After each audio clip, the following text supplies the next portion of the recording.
Today is 2nd of September, and this is the 44th time we are talking on the Majjhima Nikaya Suttas. Now we come to Sutta 108, Gopakamoggallana Sutta, with Gopakamoggallana. Thus have I heard. This is a very important sutta. On one occasion, the Venerable Ananda was living at Rajagaha in the bamboo grove, the squirrel sanctuary, not long after the Blessed One had attained to final Nibbana. Now on that occasion, King Ajatasattu, the Dehi Putta of Magadha, being suspicious of King Pajota, was having Rajagaha fortified. Then when it was morning, the Venerable Ananda dressed, and taking his pole and outer robe, went into Rajagaha for alms. Then the Venerable Ananda thought, it is still too early to wander for alms in Rajagaha. Suppose I went to the Brahmin Gopakamoggallana at his workplace. So the Venerable Ananda went to the Brahmin Gopakamoggallana at his workplace. The Brahmin Gopakamoggallana saw the Venerable Ananda coming in the distance and said to him, "Let Master Ananda come. Welcome to Master Ananda. It is long since Master Ananda found an opportunity to come here. Let Master Ananda be seated. This seat is ready." Venerable Ananda sat down on the seat made ready. The Brahmin Gopakamoggallana took a low seat, sat down at one side, and asked the Venerable Ananda, "Master Ananda, is there any single monk who possesses in each and every way all those qualities that were possessed by Master Gotama, Arahan, Sammasambuddha?" Venerable Ananda replied, "There is no single monk, Brahmin, who possesses in each and every way all those qualities that were possessed by the Blessed One, Arahan Sammasambuddha. For the Blessed One was the arouser of the unarisen path, the producer of the unproduced path, the declarer of the undeclared path. He was the knower of the path, the finder of the path, the one skilled in the path. But his disciples now abide following that path and become possessed of it afterwards." Stop here for a moment. So here, Venerable Ananda is saying that the Buddha is the founder of this Noble Eightfold Path, which has long been forgotten. And the Buddha is very familiar with this path and teaches this path, and his disciples follow the same path. So if they follow the same path, they must arrive at the same destination. So the enlightenment of the Buddha and his disciples are exactly the same.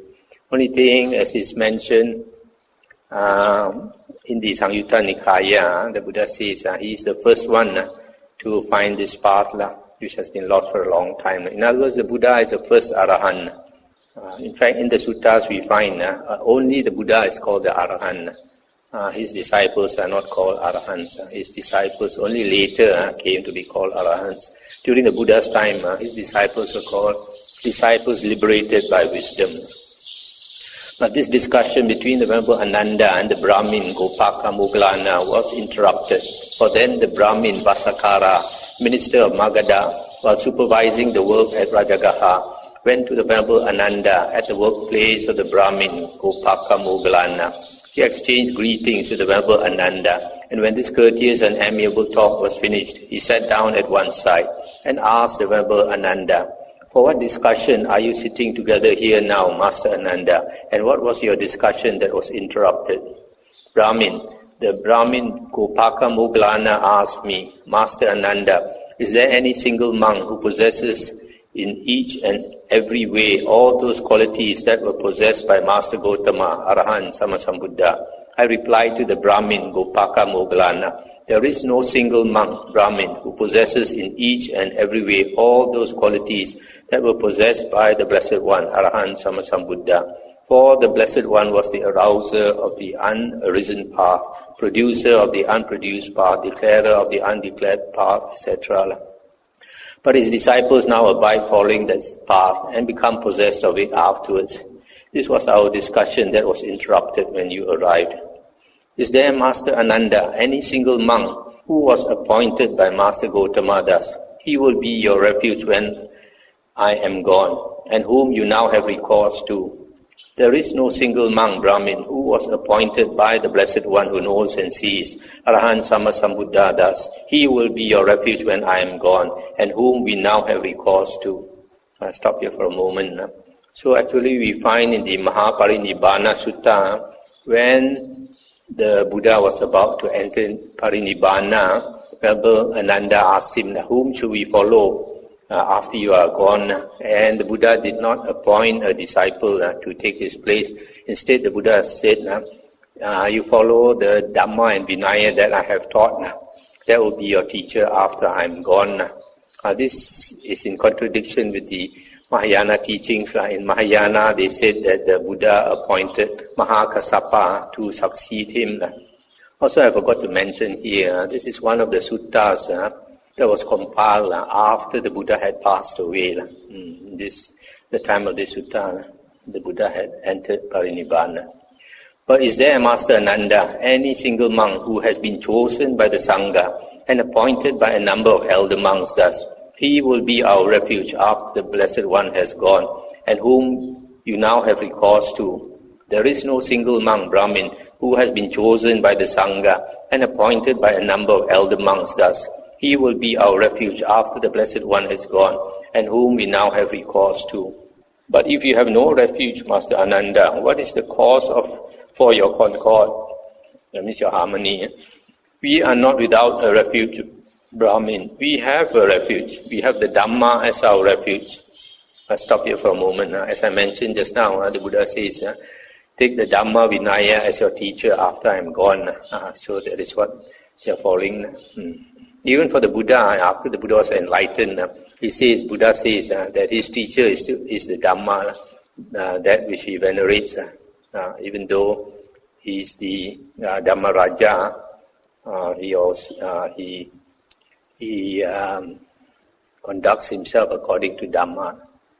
But when you were asked, is there, Master Ananda, any single monk who was appointed by Master Gotama thus? He will be your refuge when I am gone, and whom you now have recourse to. You answered, there is no such single monk whom we now have recourse to. When you were asked, is there, Master Ananda, any single monk who has been chosen by the Sangha and appointed by a number of elder monks thus? He will be our refuge after the Blessed One has gone, and whom you now have recourse to. You answered, there is no such single monk whom we now have recourse to. When you were asked, but if you have no refuge, Master Ananda, what is the cause for your concord? You answered, we are not without a refuge, Brahmin. We have a refuge. We have the Dhamma as our refuge. Now how should the meaning of these statements be regarded, Master Ananda?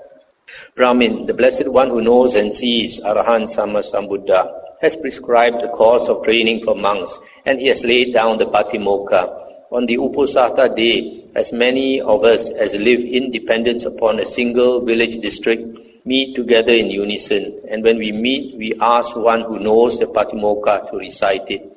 If a monk remembers an offense or a transgression while the Patimokkha is being recited, we deal with him according to the Dhamma in the way we have been instructed. It is not the worthy ones who deal with us, it is the Dhamma that deals with us. Stop here for a moment. So here the Venerable Ananda is saying that monks, if they Pinapata, they go on alms round to a certain village, and they stay around that village, maybe on the hills or in the valley or whatever. Since all of them come to that same village or town for alms round, so every 2 weeks they meet to chant the Patimokkha on the Uposatha day. And the Uposatha day is the 15th of the lunar calendar and the 30th or 29th sometimes.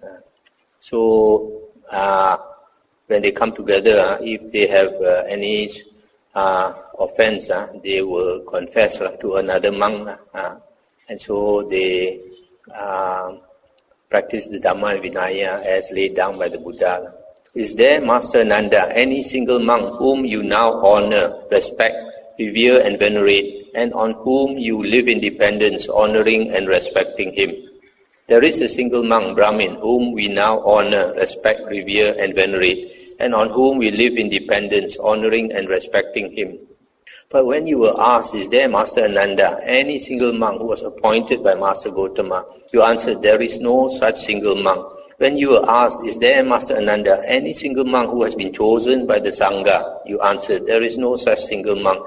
When you were asked, is there Master Ananda, any single monk whom you honor, respect, revere and venerate, and on whom you live in dependence, honoring and respecting him, you answered, there is such a single monk whom we now honor, and to whom we live in dependence, honoring and respecting him. Now how should the meaning of these statements be regarded, Master Ananda? There are, Brahmin, 10 qualities inspiring confidence that have been declared by the Blessed One who knows and sees, Arahant Sammasambuddha. When these qualities are found in anyone among us, we honor, respect, revere and venerate him, and live in dependence on him, honoring and respecting him. What are the 10? Here, Brahmin, a monk is virtuous. He dwells restrained with the restraint of the Patimokkha. He is perfect in conduct and resort. Seeing fear in the slightest faults, he trains himself by undertaking the training precepts. Number 2, he has learned much, remembers what he has learned, and consolidates what he has learned. Such teachings as are good in the beginning, good in the middle, and good in the end, with the right meaning and phrasing, and which affirm a holy life that is utterly perfect and pure. Such teachings as these he has learned much of, remembered, mastered verbally, investigated with the mind, and penetrated well by view. Number 3, he is content with his robes, arms, food, resting place, and medicinal requisites. Number 4, he obtains at will, without trouble or difficulty, the 4 jhanas that constitute the higher mind and provide a pleasant abiding here and now. Number 5, he wields the various kinds of psychic power. Having been one, he becomes many. Having been many, he becomes one. He appears and vanishes. He goes unhindered through a wall, through an enclosure, through a mountain, as though through space. He dives in and out of the earth as though it were water. He walks on water without sinking, as though it were earth. Seated cross-legged, he travels in space like a bird. With his hand he touches and strokes the moon and sun, so powerful and mighty. He wields bodily mastery even as far as the Brahma world.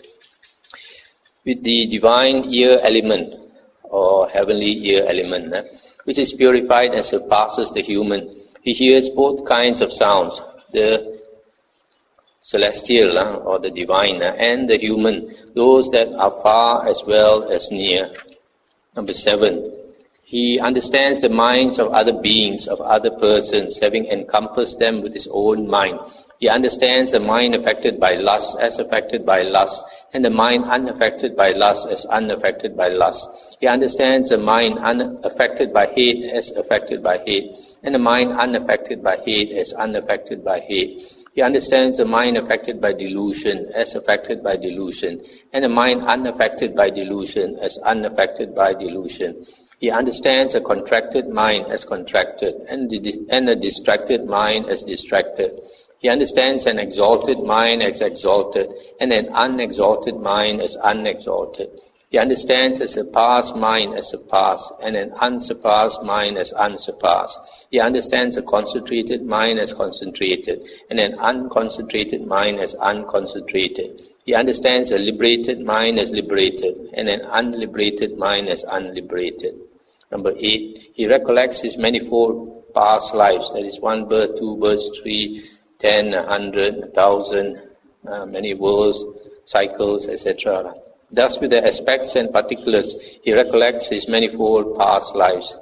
Number 9, with the divine eye or heavenly eye, which is purified and surpasses the human, he sees beings passing away and reappearing, inferior and superior, fair and ugly, fortunate and unfortunate. And he understands how beings pass on according to their actions or karma.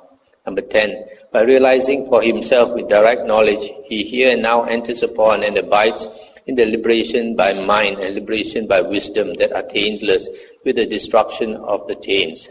These, Brahmin, are the 10 qualities inspiring confidence that have been declared by the Blessed One who knows and sees, Arahant Sammasambuddha. When these qualities are found in anyone among us, we honor, respect, revere and venerate him, and live in dependence on him, honoring and respecting him. When this was said, the Brahmin Vasakara, minister of Magadha, said to General Upananda, Stop here for a moment. So these 10 qualities, if you have a look at it, first one is virtuous. That means he has his moral conduct. He is restrained by the Patimokkha, the 227 rules, precepts. And then number 2, he has much learning, Bahu Satcha or Bahu Sutta. That means he knows the Dhamma very well. And number 3, he's a contented person. Number 4, he has the 4 jhanas. And then number 5 onwards are the abhinyas. The abhinyas are the higher knowledges. 5 of them are various types of psychic power. And then the last one is the destruction of the asava or destruction of the taints, which is synonymous with enlightenment, with liberation. So these are the 10 qualities.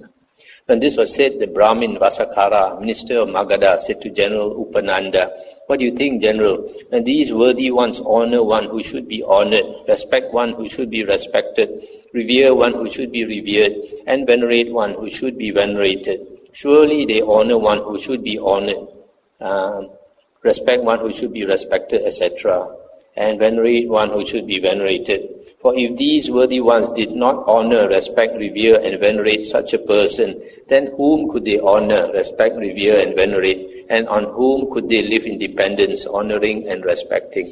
Then the Brahmin Vasakara, minister of Magadha, said to the Venerable Ananda, "Where is Master Ananda living now?" I am living in the bamboo grove, Brahmin." "I hope, Master Ananda, that the bamboo grove is pleasant, quiet, and undisturbed by voices, with an atmosphere of seclusion, remote from people, favorable for retreat." This is a type of place a practicing monk wants to stay. Pleasant, quiet, undisturbed by voices, with an atmosphere of seclusion, remote from people, favorable for retreat. And Venerable Ananda said, "Indeed, Brahmin, that the bamboo grove is pleasant, quiet and undisturbed by voices, with an atmosphere of seclusion, remote from people, favorable for retreat, is because of such guardian protectors as yourself.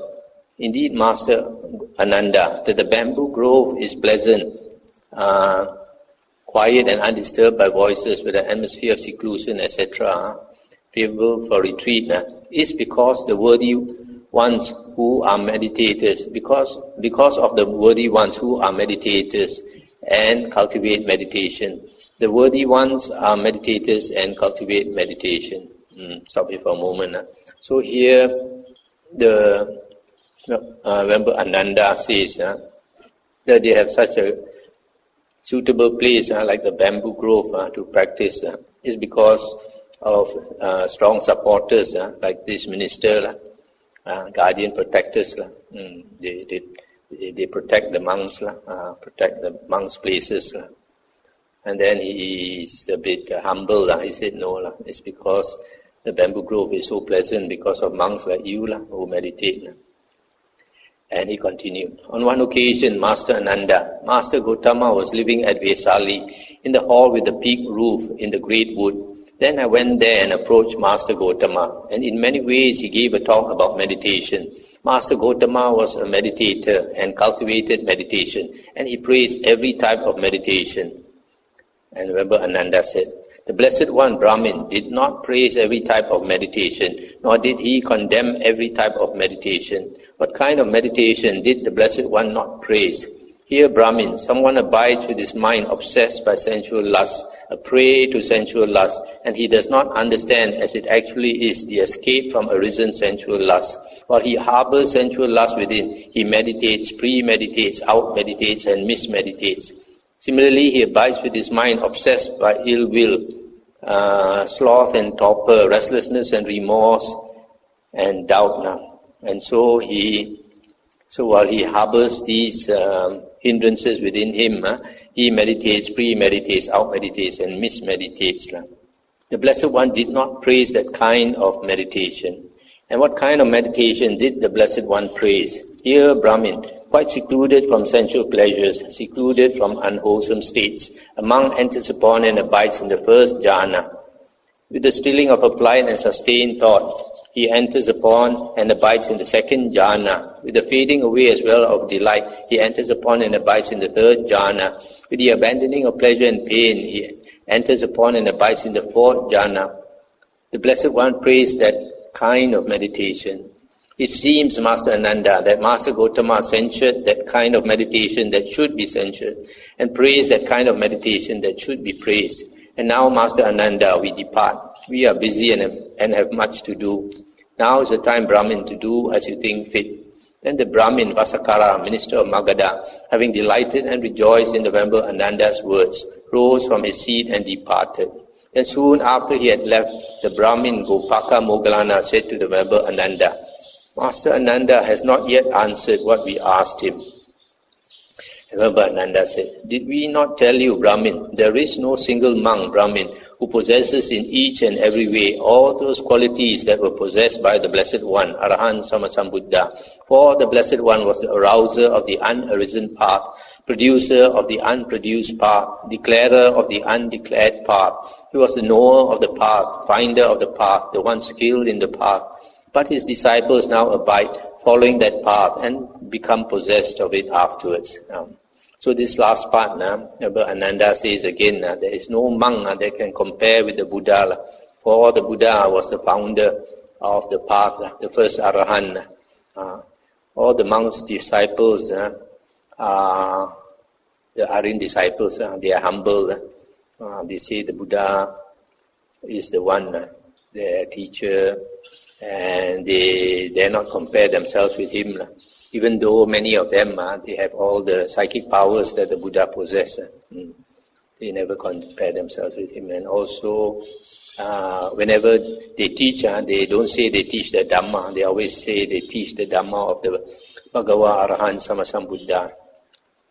Okay, this most important part is that what type of meditation does the Buddha praise and what type of meditation does he not praise? The type of meditation that the Buddha did not praise is the one where a monk is obsessed by the five hindrances, sensual lust, ill will, sloth and torpor, restlessness and remorse and doubt. These five hindrances, as we know, are the cause of our delusion, our stupidity, not seeing things as they really are. So, if you meditate and you don't get rid of these five hindrances, you are not practicing Buddhist meditation. And what type of meditation did the Buddha praise? Is the first jhana, second jhana, third jhana, fourth jhana. So from here, it's very clear that Buddhist meditation is only the four jhanas, nothing else. And we can see in some other suttas that only when a person attains the jhanas can he get rid of the five hindrances. Without attaining the states of jhana, where the mind becomes focused and one-pointed, it is impossible to get rid of the five hindrances. As we read in some others, in the earlier sutta, that the hindrances obsess the mind and remain. And it's only when a person attains the jhanas that they no longer obsess the mind and no longer remain anymore. They are gotten rid of. So this is a very important sutta because of this point. Only one type of meditation is praised by the Buddha, that is the four jhanas. And if any meditation method, you cannot obtain the jhanas, then that is not praised by the Buddha, because only when you attain the jhanas can you get rid of the five hindrances. So nowadays, people teaching all types of meditation which contradicts the Buddha's teaching. So actually, the object of your meditation, whether it's the breath or kasina or anything, is not important. What is important is you must end up with the jhanas. Only if you meditate and end up with the jhanas, that is praised by the Buddha. Because when you attain the jhanas, you get rid of the five hindrances, then the mind can see things as they really are. That's the first step in attaining wisdom. You must see things as they really are. The second step is understanding. When you see things as they really are, then you understand. The third step When you understand, then you can let go. So that is wisdom. The final purpose of wisdom is letting go. If a person thinks he has wisdom but he cannot let go, he certainly does not have wisdom.